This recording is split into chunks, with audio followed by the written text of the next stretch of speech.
10-ാം സങ്കീർത്തനം. യഹോവേ, നീ ദൂരത്ത് നിൽക്കുന്നതെന്ത്? കഷ്ടകാലത്ത് നീ മറഞ്ഞു കളയുന്നതുമെന്ത്? ദുഷ്ടൻ്റെ അഹങ്കാരത്താൽ എളിയവൻ തപിക്കുന്നു. അവർ നിരൂപിച്ച ഉപായങ്ങളാൽ അവർ തന്നെ പിടിപെടട്ടെ. ദുഷ്ടൻ തൻ്റെ മനോരഥത്തിൽ പ്രശംസിക്കുന്നു. ദുരാഗ്രഹി യഹോവയെ ത്യജിച്ച് നിന്ദിക്കുന്നു. ദുഷ്ടനുന്നത ഭാവത്തോടെ അവൻ ചോദിക്കുകയില്ല എന്ന് പറയുന്നു. ദൈവമില്ല എന്നാകുന്നു അവൻ്റെ നിരൂപണമൊക്കെയും.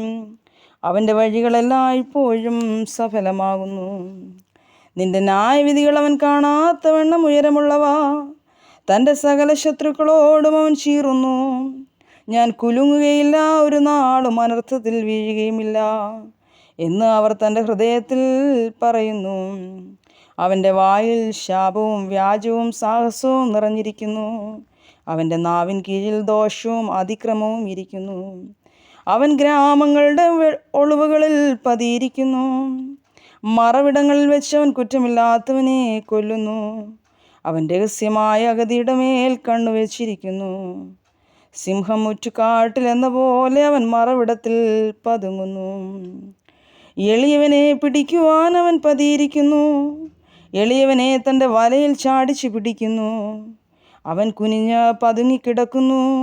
അഗതികൾ അവൻ്റെ ബലത്താൽ വീണു പോകുന്നു. ദൈവം മറന്നിരിക്കുന്നു. അവൻ തൻ്റെ മുഖം മറച്ചിരിക്കുന്നു. അവൻ ഒരു നാളും കാണുകയില്ല എന്ന് അവൻ ഹൃദയത്തിൽ പറയുന്നു. യഹോവേ, എഴുന്നേൽക്കണമേ. ദൈവമേ, തൃക്കൈ ഉയർത്തണമേ. എളിയവരെ മറക്കരുതേ.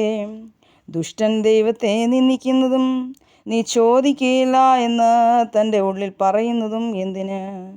നീ അത് കണ്ടിരിക്കുന്നു. തൃക്കൈ കൊണ്ട് പകരം ചെയ്യുവാൻ ദോഷത്തെയും പകയെയും നീ നോക്കിക്കൊണ്ടിരിക്കുന്നു. അഗതി തന്നെത്താൻ നിങ്കൽ ഏൽപ്പിക്കുന്നു. അനാഥനു നീ സഹായിയാകുന്നു. ദുഷ്ടൻ്റെ ഭുജത്തെ നീ ഒടിക്കണമേ. ദോഷിയുടെ ദുഷ്ടതയില്ലാതെയാകുവോളം അതിന് പ്രതികാരം ചെയ്യണമേ.